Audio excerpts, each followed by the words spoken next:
everybody. I'm Sean Reynolds from Sportsnet, about to be joined by Ken Weeb from Sportsnet. Together, we are Kenny and Renny, and this is the Kenny and Renny post-game show after, well, it's the, I guess not the first loss we've seen in a long time. We know that we saw them lose to the Calgary Flames not that long ago. Probably a similar loss if you take a look at the situation, the low-scoring affair. I think this is another example of the Rick Bowness system that gives the Jets, in games that they lose, an opportunity to win that game right down to the very end. That's exactly what we saw in this game here. A low-scoring affair. Nothing going down to the wire in the third period. I would have thought that it would have been 1-0 for the Winnipeg Jets. This is a Pittsburgh Penguins team that has had a very hard time trying to build consistency and keeping the puck out of their own net, as I had a conversation with their head coach, Mike Sullivan, this morning. But we know from this team and from the players that are on this team that there's this championship DNA, right? This ability to kind of rise to the occasion.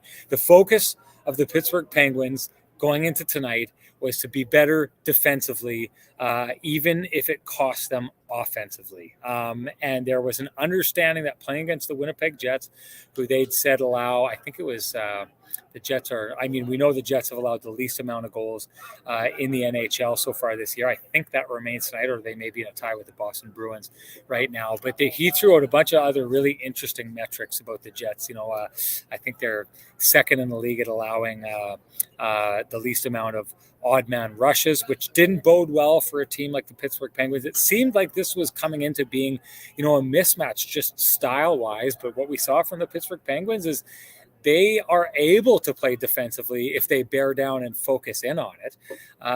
And they went toe to toe, blow for blow with the Winnipeg Jets on this night on playing a defensive brand of hockey game. I don't think it's overly concerning. I saw Terry earlier in the conversation. I think he was the first one in. He said the Jets completely took the night off. I don't agree with that at all. I think the Jets had a really good game defensively. I think that they got a lot of tip shots. I think Tristan Jarry was absolutely phenomenal today. Another thing we shouldn't have expected coming into this game, Tristan Jarry has really, really struggled so far this season. If you would have told me one of these two goaltenders was going to steal the game, I most definitely would have told you it would have been Connor Hellebuck. But Tristan Jarry had a really good night. But I take a look at this situation. I just think this is a game that the Jets were in position to win. They just needed to get something going. Unfortunately, that third period, they were shut down. Rick Bowness had suggested that the Pittsburgh Penguins had no interest in kind of holding on to the puck. They were just flipping it out of their zone, which didn't give the Jets an opportunity to forecheck that often. I mean, to me, that sounds maybe like a little bit of a hole in the game plan. If they knew that was the case, then maybe try and carry the puck into the zone. Easy for me to say because from what I saw from the Pittsburgh Penguins, they were doing a phenomenal job of holding up the Jets. Bit of a defensive masterpiece by the Pittsburgh Penguins that was backed up by really solid goaltending. The Jets, the best defensive team in the NHL right now, got outmastered on defense on this one. To me, that's the difference in the game. I don't know what you saw. I don't know what Ken saw, but we're going to bring him in. Best way to find out what Ken saw is to bring him into the show. Here comes your guy with the best music in the industry. Here comes Kenny.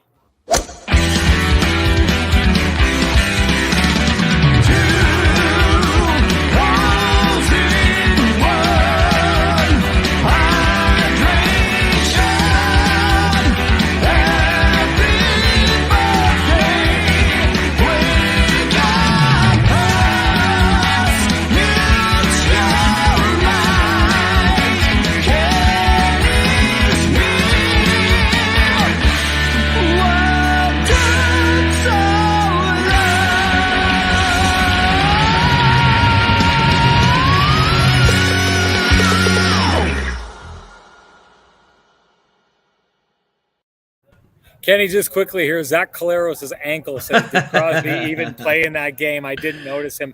And it reminded me of the time I was playing senior hockey against from Foxhorn, went second overall in the NHL behind Eric Lindros.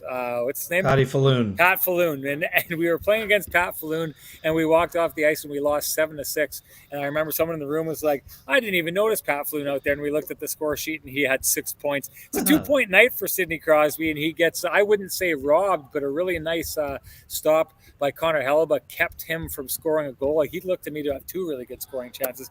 I don't think Sidney Crosby was invisible in that game. I don't think he was the difference either, Ken. But what did you think? What did you think of that game?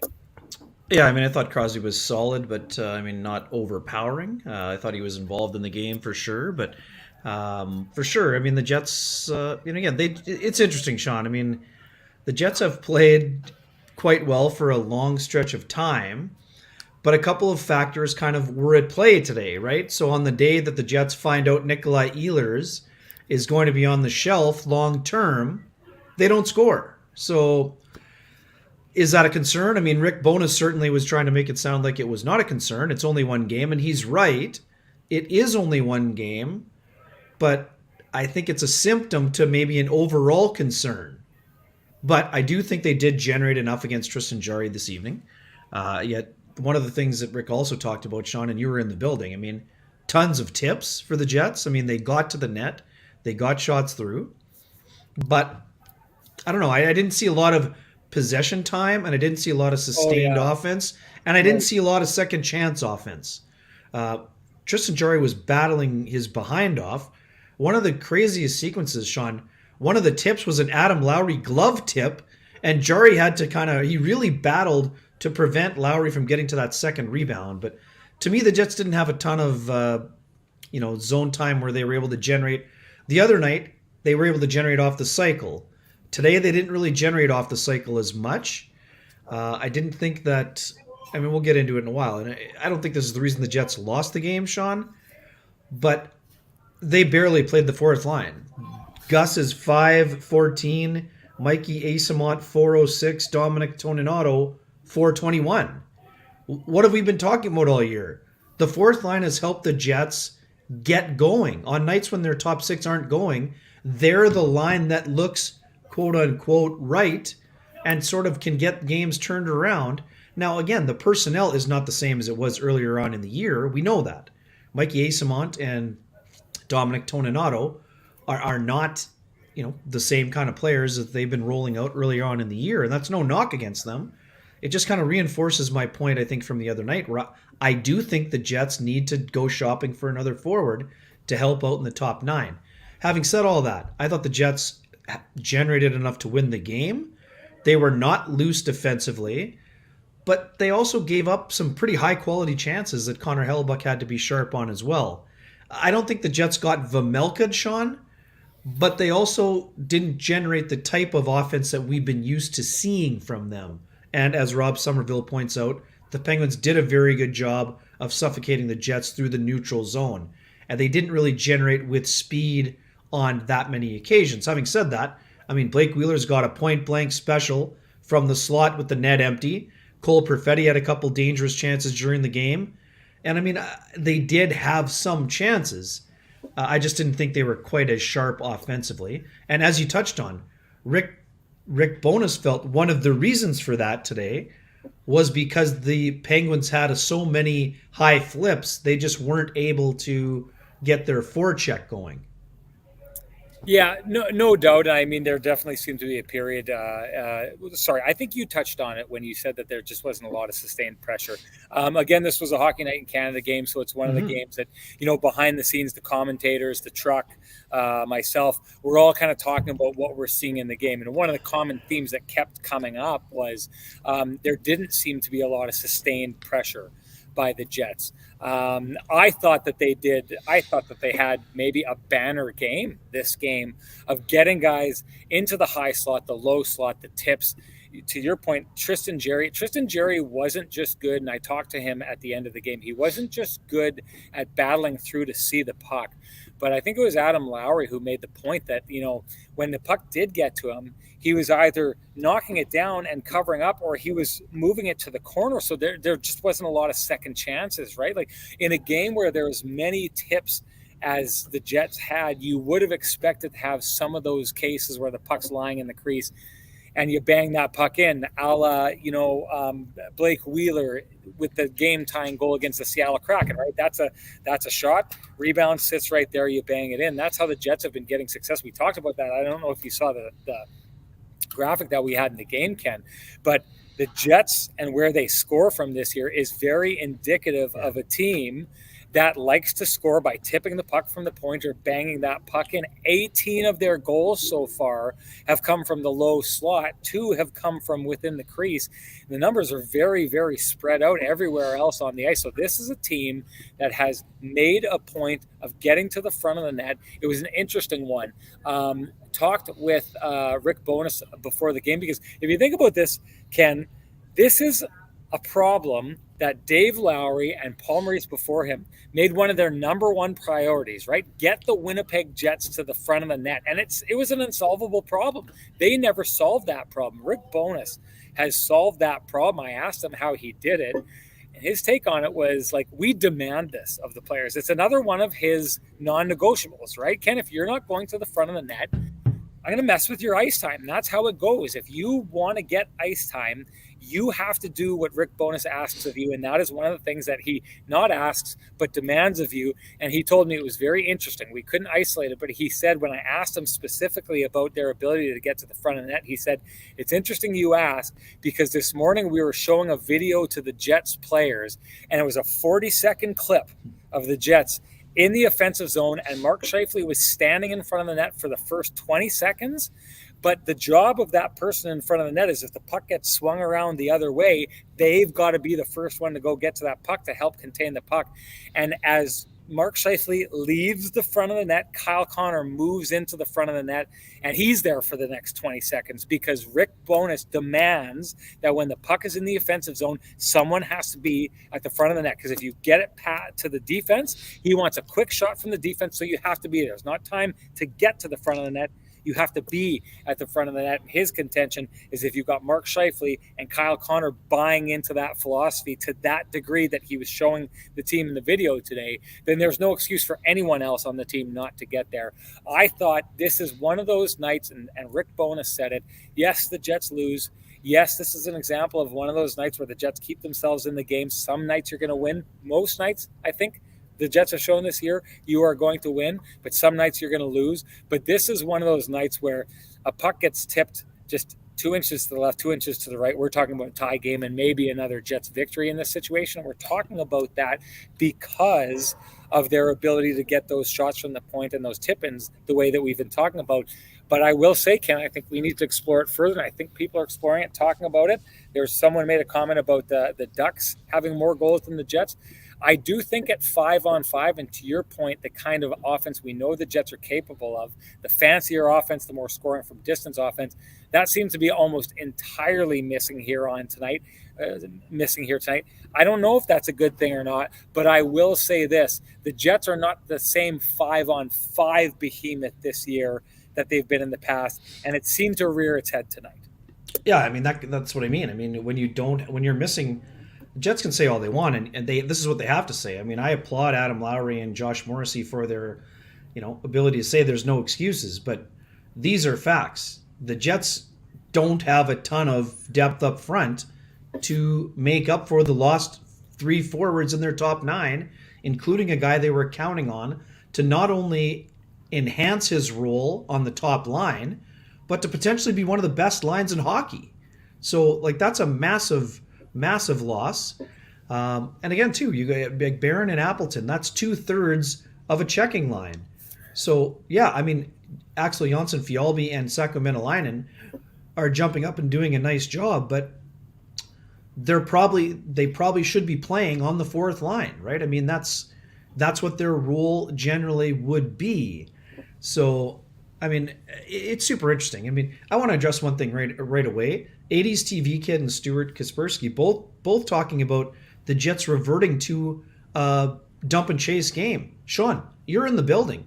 If there are 5 people in the neutral zone, you can't go 1-on-5 against the Penguins, because if you do, you turn the puck over and you're probably losing that game 5-0. Mm-hmm. I mean, to me, I understand. I mean, do the Jets want to be a dump and chase team? Of course not.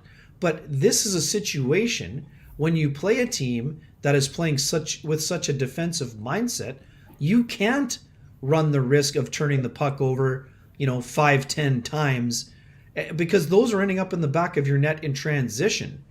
And that's just not the way the Jets are going to be able to have success either. So I don't think it's a trait they're trying to adopt, but combined with the lack of the three forwards that are missing from the lineup and the style of play that Pittsburgh played, they had to play a dump and chase style, but they needed to do a much better job in terms of where those dump ins are going, whether that's soft chip or cross ice dump, because Tristan Jarry is a very active goaltender.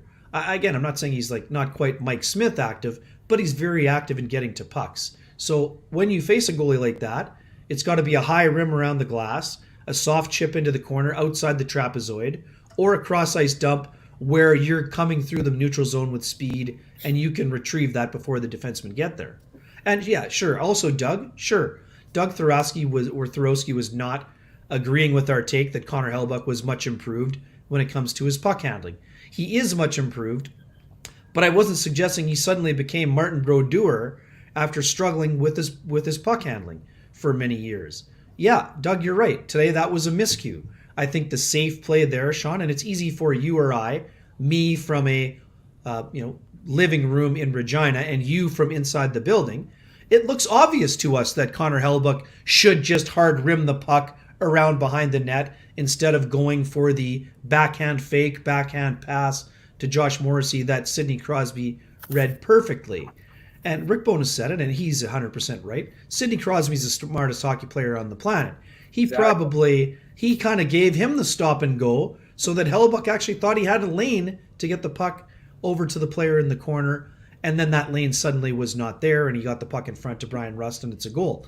Yeah, that's an obvious miscue. But what I'd also like to say is that you're not going to win the game if you don't score. So I'm not pinning this on Connor Hellebuyck. Is that a mistake that he can't afford to make? Of course, it's a mistake he can't afford to make. But it wasn't Connor Hellebuyck's fault the Jets lost this hockey game. An inability to penetrate the goaltender was the reason the Jets lost. So to me, Doug, yes, it was a mistake. But to say Connor Hellebuyck's brutal at puck handling because he had one turnover, given the number of touches he's had this year, I don't believe that. Kenny, I know you're saying that it wasn't that T-Will has it figured out. The Sportsnet curse is the reason why the Jets didn't win. Oh, naturally. But I will That's say why they can't score. They can't score because it's Sportsnet's fault. So they won the first game of the year on Sportsnet. It was a Wednesday night hockey game against the Stanley Cup champs. But T-Will is right in the fact that they have gone 0-3 since losing to Toronto. Kyle Bukauskas hosted that game. They lost here tonight. I hosted that game, and Scott Oak hosted the game. So we've had 3 of the 4 games have had Winnipeggers hosting the games. I mean, we're trying to get it covered off for you people here, but we'll see. We'll see, because the next Sportsnet game on curse Monday, this is what you get for that, T-Will. We love you, T-Will, but if people think it's any network's fault why the Jets lost the game today, that's a wake up special. Come on now. We'll put it to the test, because it's a Sportsnet game on Monday, a Monday night hockey game. I will be hosting that one. And then the Wednesday game is going to be a Wednesday night hockey game down in Minneapolis. I'll be hosting that one as well. So 3 straight back-to-back Sportsnet broadcasts coming up here. So we'll put it to the test. Let's do that. Before we go, hey, I noticed you're holding up the shirt. It looks great. Not quite as good as a 3-piece suit. That's true. But I'll take it. I can't give too much credit here to the boys. I know that they hooked me up with the shirt. They hooked me up with the jacket. Frank and the boys of Vittorio Rossi. Of course, it's a stock. The pin and the looks the great tie pin and tie. Yes, yeah, awesome. It's good stuff. It's because it's Hockey Fights Cancer Night, and I hope everyone who watched the game got to Purple hear in the Josh background. Morrissey story. There you go. Oh, that was great. Yeah, great job. Josh Morrissey shared a story with me, and it was a heart-tugging one. He did a long time ago. I wanted to make sure I gave him the space and the respect it deserved. I wasn't sure if I was ever going to use it on a broadcast, but because it was Hockey Fights Cancer Night, I asked him if he'd be okay with it, and he was more than happy. Boy, oh boy, go back and check that out if you can, because that was a heart-tugging story, what Josh Morrissey had to go through in that season. He struggled in the bubble while his dad was battling cancer. That was some crazy stuff. Your TransCanada Brewing Company lamplighter of the game, Ken, what is it? Yeah, I mean, not a whole lot to choose from. The Jets got shut out for the first time, I think since the Vamelka game, I believe. So it was almost a full year, I think, if that stat was accurate on the broadcast, and we think that it was. The lamplighter of the game is the give and go Yevgeny Malkin to Jason Zucker for the one-timer that opened the scoring at 53 seconds into the contest. Rick Bowness pointed out quite quite well that it was a bad line change that helped lead to that goal, or the opportunity being open. And again, it was just a really good exchange by two very smart players.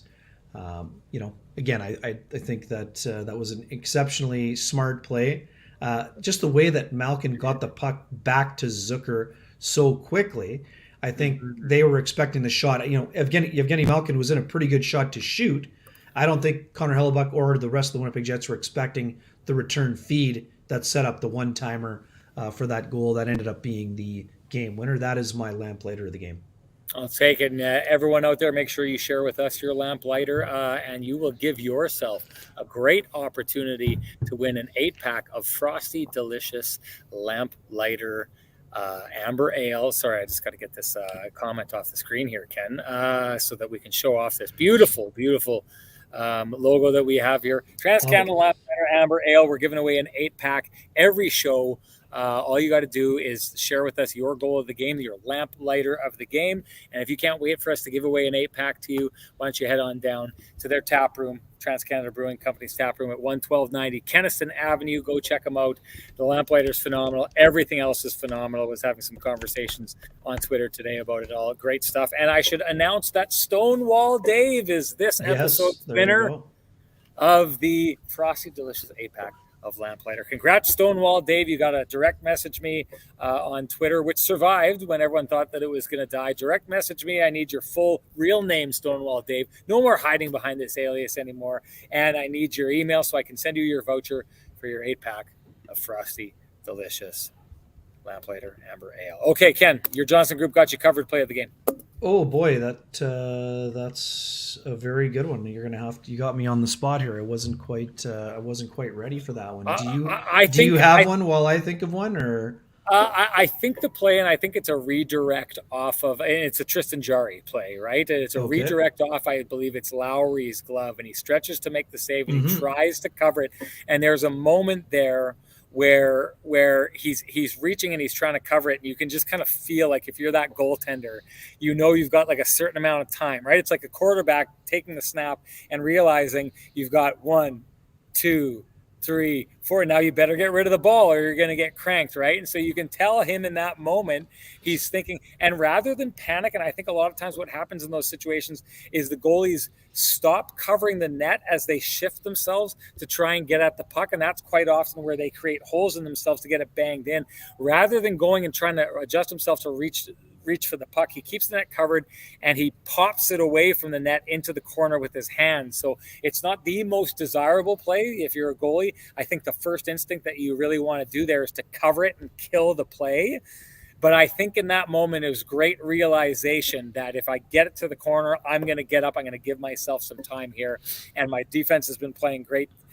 So I'm going to cover that. So I thought that was the Johnson Group got you covered play of the day. Great stuff from our friends at the Johnson Group, who always got you covered, no doubt. Thank you so much to them, the Kenny and Renny OGs. I wanted to weigh in just a little bit about Hellebuck, because I think I was the one who initiated the conversation. Yes. And I thought, sure enough, for the first time in a long time, he's going to be the guy that blows that. Well, I'm just going to reiterate some of the stuff he said. This is Sidney Crosby. This is one of the best players in the history of the game at putting people in those kind of tough situations, right? How do you make the defending team make mistakes? Well, you give them two choices and then you try and take one of them away. You split the brain. You make the goalie think, should I do this or should I do this? He clearly did that to Connor Hellebuck in that situation.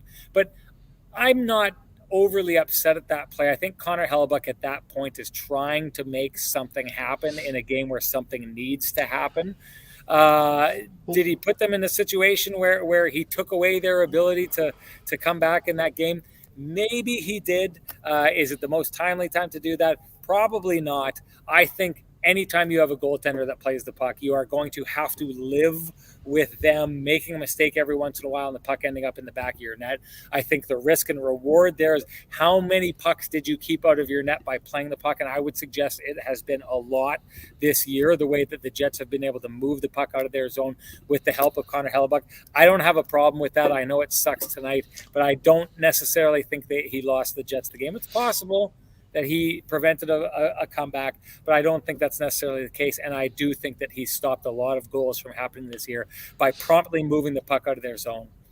He wasn't even supposed to be in the net. I mean, he was already 3/4 of the way to the bench for the extra attacker. So that's the other part is he's forced to play the puck. Right. I mean, people can get upset with him or not, but this isn't him choosing to do that. He's kind of put in a bad spot because he's on the way to the net, and then he's kind of got to backpedal and go to try and make something happen there. So it's not the ideal situation. It's not the situation where he would choose to leave his net and play the puck. So for all those reasons, I've got absolutely no problem with Connor Hellebuyck playing the puck, and I expect to see him doing it in the future. That's not going to slow him down. It didn't in the past, and he gave up a lot worse goals than that. So I don't expect that happening.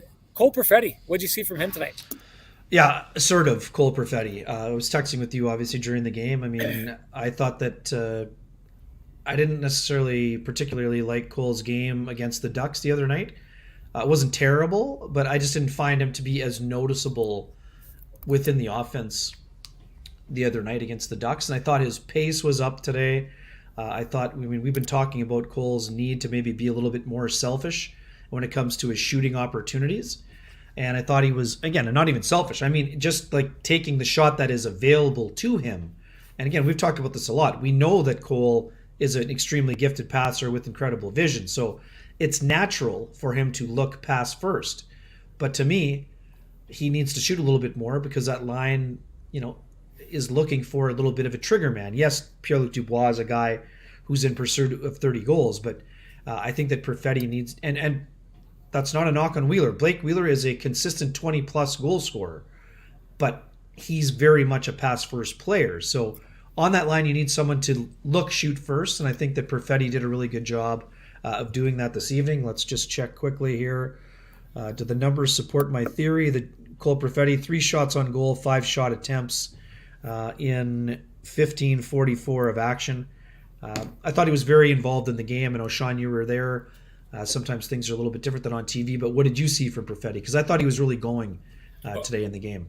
Okay, so there was one shift. I know we replayed. Oh, sorry, you like his back checking even more than you liked his offensive game. Well, that's what I'm talking about. So he went. There was a play where Malkin. I don't know who Malkin was with. I think it was Zucker, but it was a 2-on-1 play, and Cole Perfetti caught Malkin from behind, and Malkin still got the shot off, and it was still a good blocker save by Connor Hellebuyck.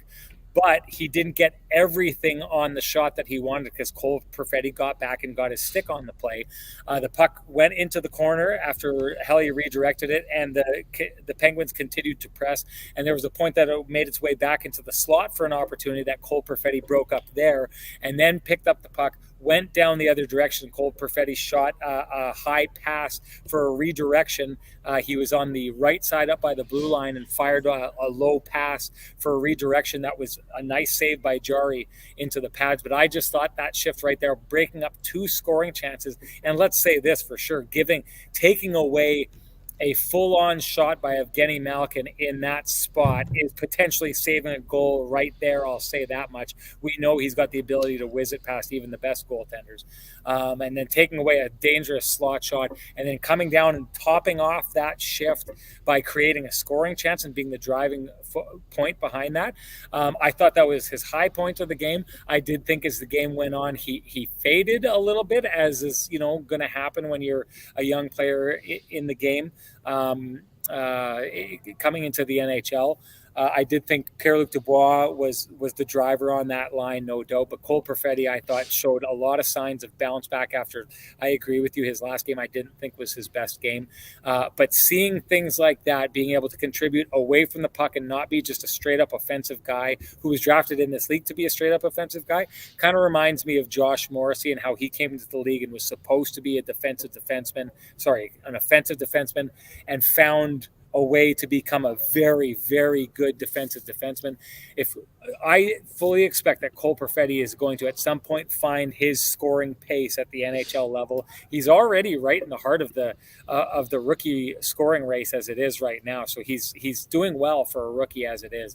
He adds that element to his game consistently. He's going to be a very, very valuable player for the Jets for a very, very long time, no doubt.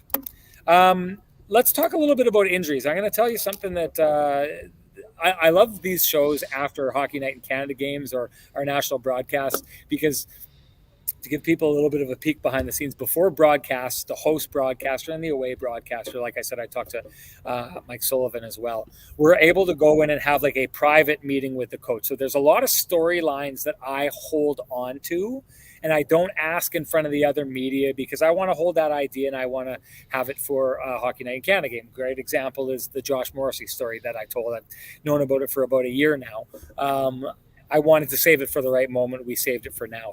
We went in, and I don't want to take credit for this question because it wasn't mine, but Jamie Thomas with the CJOB broadcast had asked about the injuries piling up. I thought it was really interesting because so far the injuries haven't affected the Jets this year for the most part, Ken. And it's one of the reasons why I think I said when you were saying that the Jets should go out and trade for someone in this moment that I'd said, hey, let the young guys who have been getting this done keep trying to get it done.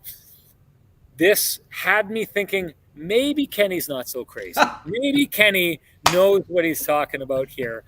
And it's the fact that Rick Bowness said, listen, we've survived the injuries because of this, to a large degree, because of the schedule. So all these wide open weeks that they've had a game and then 3 days off and then another game, he said that has really allowed them to take the newer players, prepare for the next battle, right? Dig into the tape, get guys all on the same page, but not only that, have people rest up and be at their very best. He'd said, now comes the test. And I forget what it was. I think it's 19 games, including today. There was 19 games in the next 35 days before the Christmas break.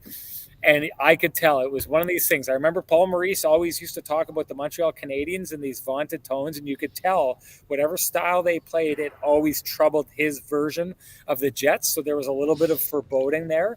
It seemed to be foreboding the way that Rick Bowness talked about this next stretch of hockey the Jets are in, where he truly believes that the Jets' injuries, if they're going to catch up with them, it's going to start catching up with them now. What do you think about that? Yeah, I mean, it's a bunch of things, Sean. I mean, the Jets aren't trying to just survive. They're trying to thrive. And I just don't think they're going to be able to thrive under those circumstances over the long haul unless they upgrade the forward group. Could I be wrong? Of course I could be wrong. But I just don't think that the Jets have enough depth right now to go through a stretch of hockey like that. And you've been talking about it for weeks, Sean. I mean, the Colorado Avalanche are coming. They shut out the Washington Capitals tonight. They are rocketing up the standings. I think I saw someone mention the Wild. Let's see. The Wild, I think, won in overtime today. So things are getting tight in the Central. Right now, Colorado is tied with the Jets. 10-5-1. 21 points apiece. The Minnesota Wild, 18 points. So it's tight in the Central. And what did we talk about today? Yeah, 2-1. Wild beat the Carolina Hurricanes, who are rolling into town on Monday. So, I mean, yeah, they lost Marc-Andre Fleury. That's a big loss for them. But they're playing better. I'm not saying the Jets can't survive this stretch. I'm just saying it's an awfully big ask. And right now, as we've talked about, they have a surplus on defense. But part of the challenge, Sean, now there's injuries piling up for the Jets on defense, right? Dylan DeMello misses another game. Logan Stanley's still out. Down in the minors. I believe that Declan Chisholm was sitting out with a minor injury. So it's an interesting time of year for sure on a lot of those fronts. What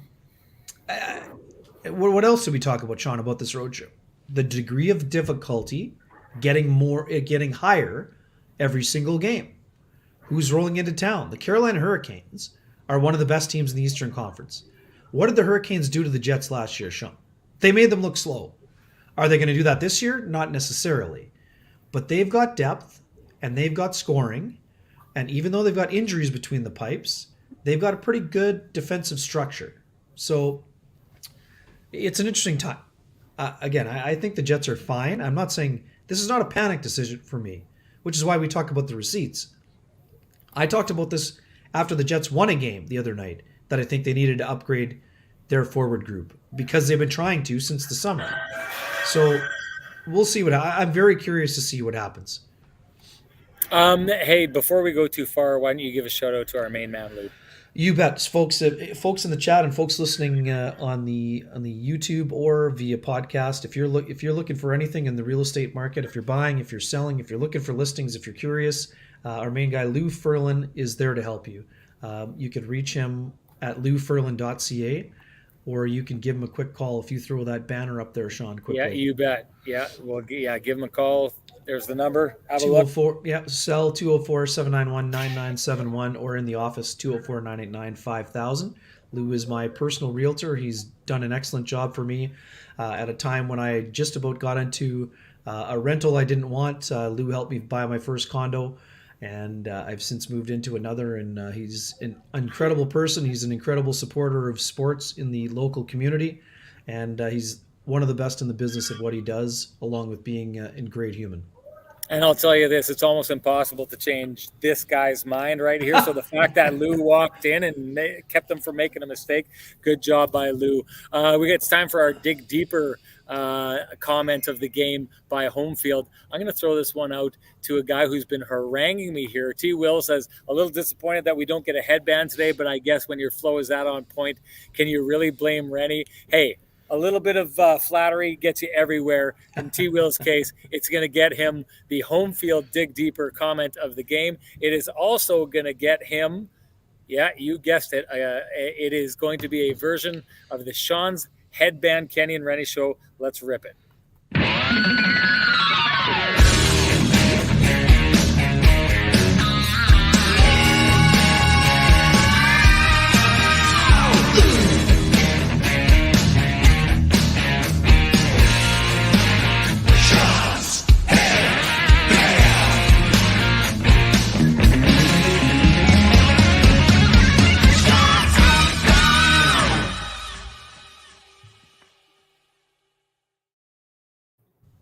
You know, I've been trying, Ken, to make that my ringtone. I don't know how to do it, but I want to, because I could just imagine interrupting one of these Jets press conferences with that screeching guitar at the start of that. Wow, that would just be, and I would just very, importantly be like, excuse me, everyone, just take a pause here. I've got to take a call. But I need that. I got to figure it out. Someone, if you know how to do that, give me a heads up and let me know how we do that. Nick Ehlers. We got to talk about Nick Ehlers.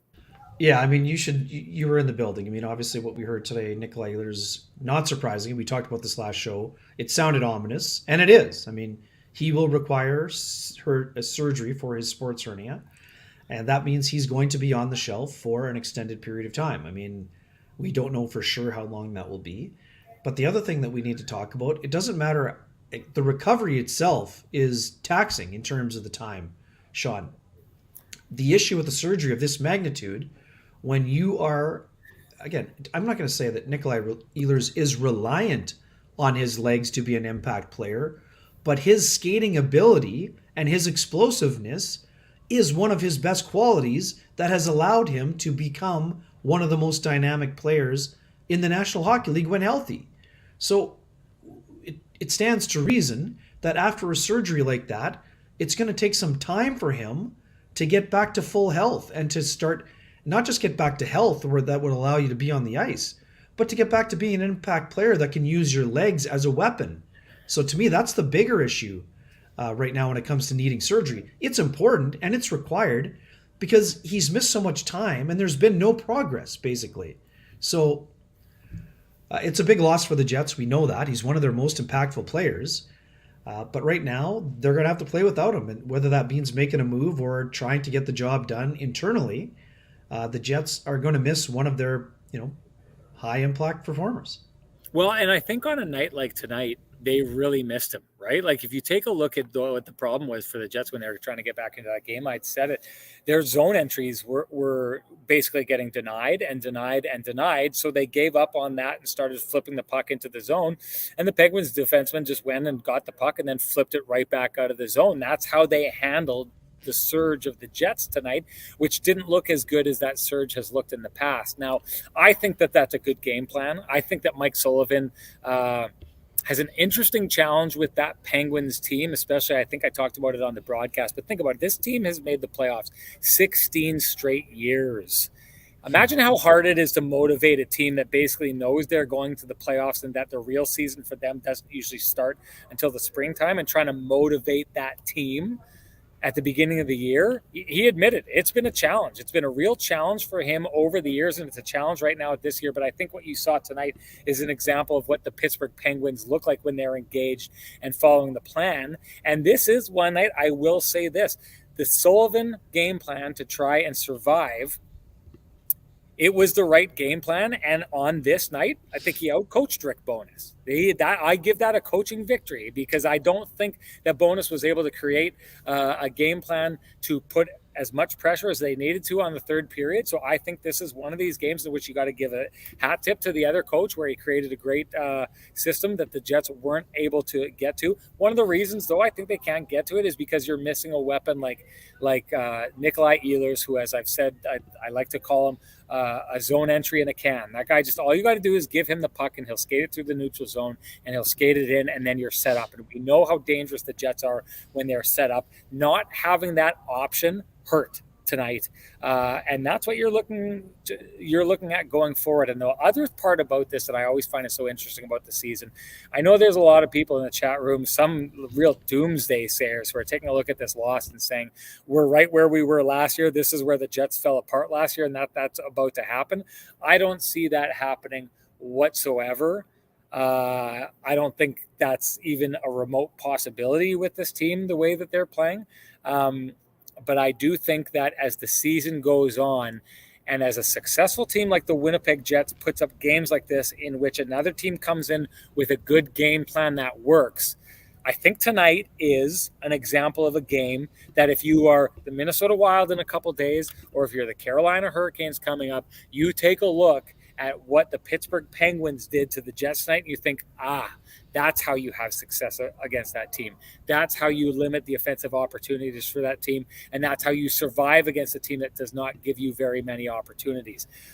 So credit to Mike Sullivan on what he was able to do, but to go back, obviously, to the start of the question, tonight is, in my mind, a very different-looking game if Nikolaj Ehlers is in the lineup. Yeah, I mean, Ehlers is a one-man zone entry, and he is a zone entry in a can. All of those things, all of the things. He is missed on the power play. The Jets' power play has been a bit up and down. The other night it was excellent. Today it was kind of inefficient. Had a few looks, but nothing great.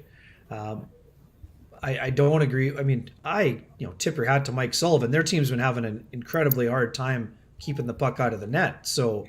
But in the game, the scoring chances for were 27-25, and the high dangers were 13 apiece. So I don't think that Rick Bowness got out-coached today. I think that one team took advantage of a bad line change, and the rest of the game was dead even.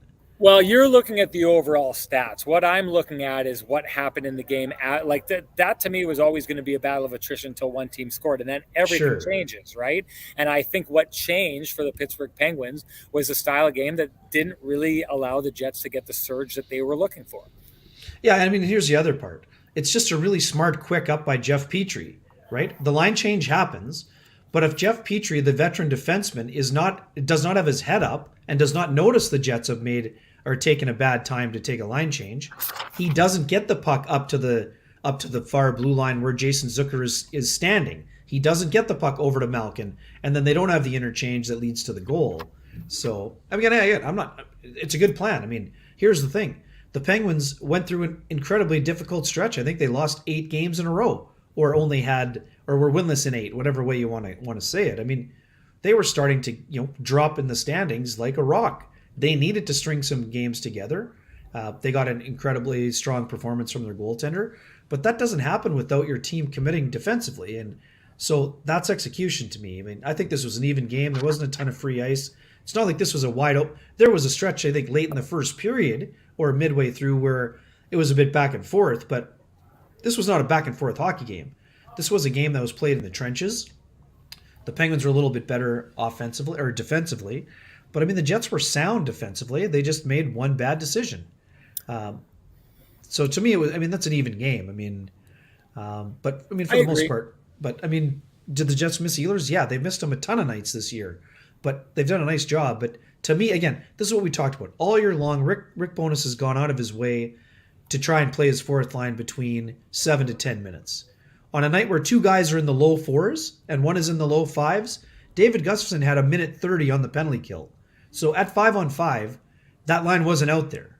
I mean, I understand that line wasn't generating a whole lot, but if you can't trust those guys to play more than 5 minutes, you got to try different guys in that role, is my opinion. And that's not a knock on the players, but if those players can't get a little bit more ice time, they got to try other guys in that role.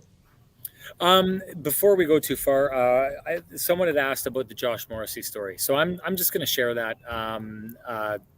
Zin is asking, Renny, where can we catch up on the story you mentioned earlier about Josh Morrissey? We're going to do that, but before we did that, I wanted to give a shout out to our other sponsor, Cambrian Credit Union, who have launched a new website and new online banking tools. It is so easy to use. Ken and I know because we are both Cambrian Credit Union members, and one of the things we love about Cambrian is banking for free with Unfee. Save $222 per year. You just simply have to set up a recurring direct deposit every month to your Cambrian checking or savings account, and you qualify. No minimum balance is required. So just to go through this quickly, because some people will have heard this earlier on, Josh Morrissey shared a story with me before last season, and I went and I asked him if he'd be okay with me sharing the story because it was intensely private and personal. I appreciated the fact that he shared it with me. I asked if he'd be okay with me sharing it on this night, Hockey Fights Cancer, and he was okay with it. But Josh lost his dad to cancer. A lot of us know that, and a lot of us know the year that he'd had,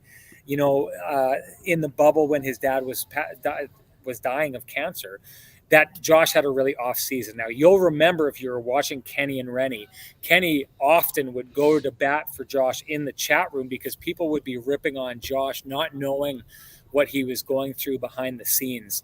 And once it came out, I think there was this great understanding. I mean, tip your cap to Josh Morrissey, who went through that time of the fans kind of being on his back without kind of just throwing it out there and saying, look, I'm dealing with something.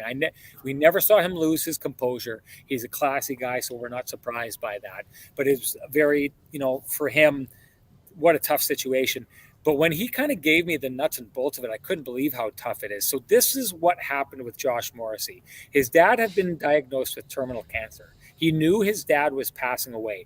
It's 2 seasons ago, and it's the COVID year. So the Jets, along with every other NHL team, is about to head into the COVID bubble, which means families, friends, loved ones, they're leaving them behind in January of that year, Ken, 2020?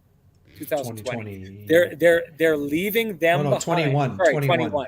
At the beginning of 2021. They're leaving them all behind, which meant Josh Morrissey talked to his doctor, and his doctor told him, look, if you leave and go in the bubble, this is either the last time you're ever going to see your dad, or if your dad survives until the season is over, he's going to be a shadow of his former self because the disease is going to have taken that much out of him. That was the choice that Josh Morrissey had to make to go play hockey for the Winnipeg Jets and for Winnipeg Jets fans that year. Now, did he struggle? He'll be the first one to admit it. That's the reason why, is because that's the choice he had to make. That's the heavy heart he had to walk into that bubble with. He did say something I thought was entirely interesting, though. His dad, clearly, like so many of us, was a major influence in his life. He said that his dad has a master's in teaching. So he said his dad was always looking for the teachable moment to try and make him a better person, a better man, a better hockey player.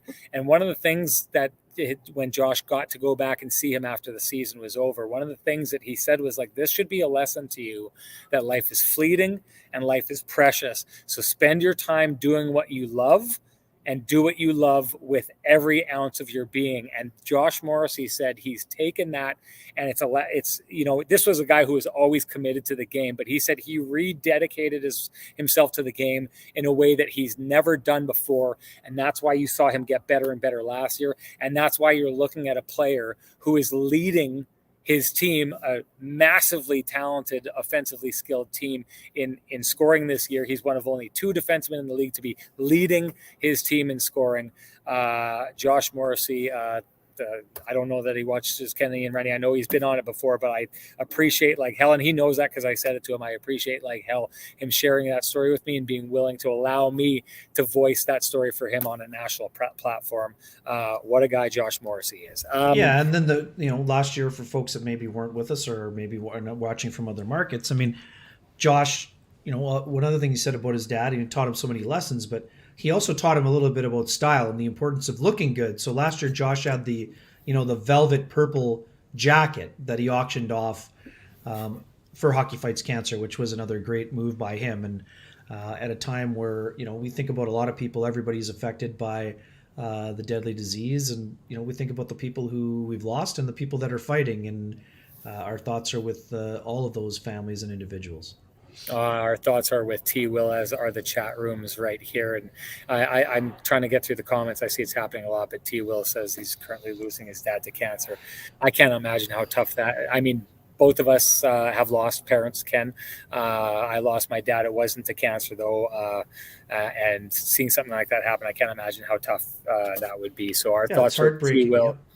Yeah. And everyone else in the chat room is saying that as well. To your point about him wanting to look good, little teaser, we got a story on that coming up in one of our next couple of broadcasts on how good the Jets look, and Josh Morrissey specifically. Let's talk, Ken, about Pierre-Luc Dubois, because it was another night where I thought we were going to have another Pierre-Luc Dubois drawn penalty that led to a goal, that led to either an overtime or a Jets win or something like that. We talked about him on the broadcast, and I went in earlier on and talked with our crew and said, we need to do something on Pierre-Luc Dubois. I've been calling him the cerebral pest on our podcast, but this guy is winning the Jets games with his ability to draw penalties and get under the other team's skin. And I think he at the very least gave the Jets a chance at that again. Yeah, no, you cut out there at the end, but he absolutely did, Sean. I mean, 2 drawn, 1 taken, and we disagree a little bit on the first one. I thought the initial hold was from the Penguins player, but then Pierre-Luc Dubois quickly didn't want to be out. No, I am not crazy. I watched the replay at home, and you had the monitor. The Penguins player reached in at first, but Dubois is stronger, and then he grabbed onto him, which I think is kind of what caused the penalty to be called. But it wasn't. I disagree. So let's disagree. In this moment, we're going to have this, and then we'll move on to all the other stuff that happened. Yes. But what you are describing is a play where one player kind of gave a little bit of a hold and got away with it, and Pierre-Luc Dubois retaliated, which is the thing. That's what I just said. That's what I just said. Didn't just hold on to the guy, but mugged the guy and got away with it. It's because he's stronger. No, it's not because he's stronger. It is. He mugged him, and somehow, and this is the thing that I'm trying to figure out how Pierre-Luc Dubois does it. I think Pierre-Luc Dubois takes very obvious penalties quite often and gets away with them, and usually catches the other team with the retaliation, right? And that's how he does what he does. But on this night, I noticed that he retaliated, and the ref saw it happen, and then didn't call the penalty on him, even though his was the far more egregious of the 2 plays. But then he doesn't get the penalty until he basically smashes the guy on the ice after he's already mugged him. So it's like, not only did he retaliate, but then he retaliated again. And that's what it took for the refs to say, okay, we got to give this guy a penalty. But yet after all that, he goes out and draws 2 more penalties, which were far lighter than the egregious penalty that he got away from. So if I'm Pierre-Luc Dubois, I walk out of that and I say, not only did I get to manhandle that guy, but I popped him in the face afterwards. I'll take that penalty. Whereas the 2 penalties that he draws later in the game are of the subtle variety. And I will say this, the first is one of those ones where the stick gets there. And we talked about this on the podcast. If you put your stick anywhere near Pierre-Luc Dubois' midriff, his automatic response is to bring his hands in and trap the stick against his body so that it looks like he's being hooked. It's brilliant. It's a great play. Like that is high IQ, cerebral pest at his best. The next play, I can't remember the next penalty, but there's a penalty. There's a play later in the game where he tries to draw a penalty, and Mike Luck on the broadcast did mention it. He said out loud, Pierre-Luc Dubois trying to draw a penalty in that situation, and I did think like this is one of those things. Pierre-Luc Dubois often like trapping the hands or doing the little fall or things like that is trying to draw penalties, which is edging on, what do we call it, Ken? You and I have had this conversation. It's edging on him. Like, I'm not saying he's faking it, but what's the term? I also don't agree with you on this. This is a point where I don't agree.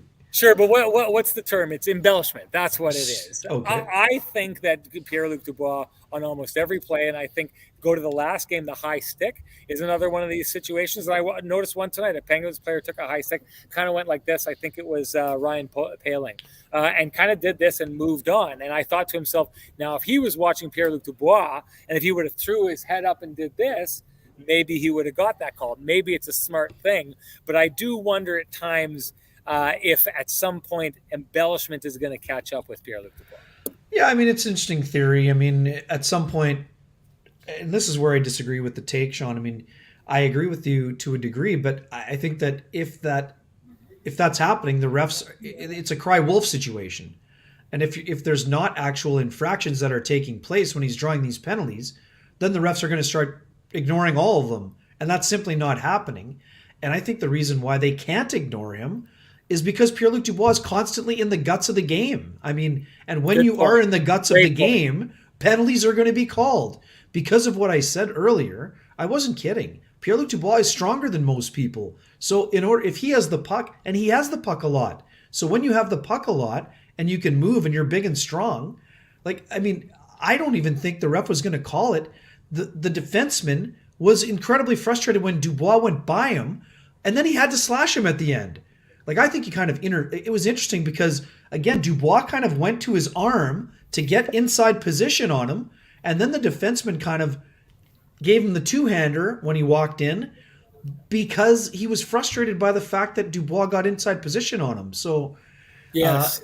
That was an obvious penalty. Clear and obvious. But again, Dubois initiated the whole play. He kind of had a lead, and then he kind of stumbled a little bit, and then he kind of reestablished positioning. So, I mean, I think it's super interesting to watch. And the reason why I say I don't think the refs are going to start ignoring him is because they can't ignore him. Because he is always around the puck, and that when he's engaged like that, things are going to happen. Guys are, like you said, guys are going to get frustrated. They're going to keep slashing him or grabbing onto him or high sticking him or whatever else. So that engagement level is something where it's such an important part of the game for the Winnipeg Jets. And, as I've been rambling on here, Sean, I mean, we've been talking about different things. And I think Sam Gagner was pretty good again tonight. I liked him on that top line.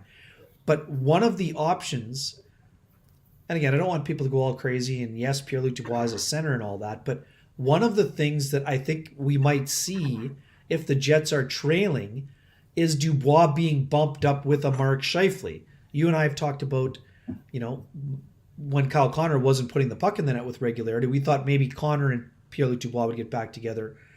I know that Pierre-Luc Dubois enjoyed playing with Mark Scheifele and Blake Wheeler upon his arrival. We know, yes, he had a leg injury and everything else that happened so quickly into his tenure.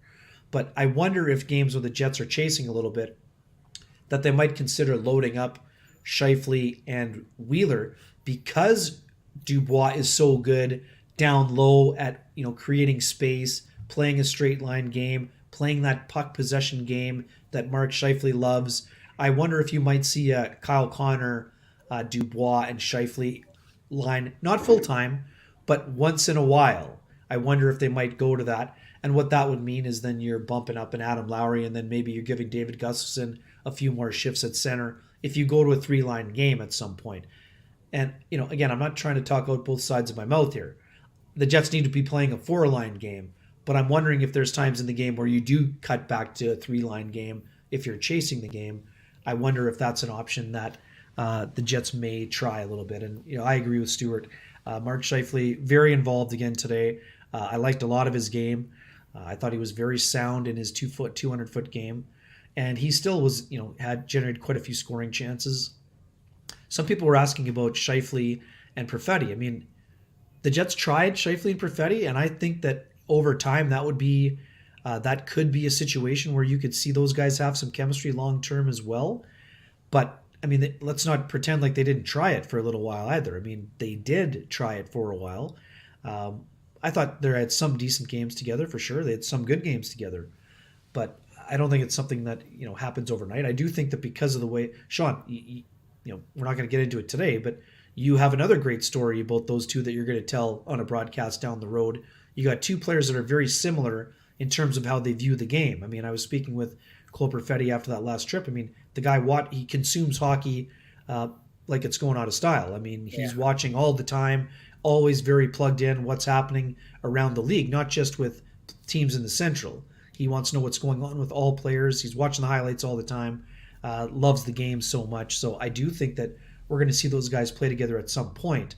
I just think that the Jets want the speed of Kyle Connor and Mark Scheifele together for the foreseeable future here. And hey, like I said, I know some people, it's panic city every time the Jets lose a point or a game.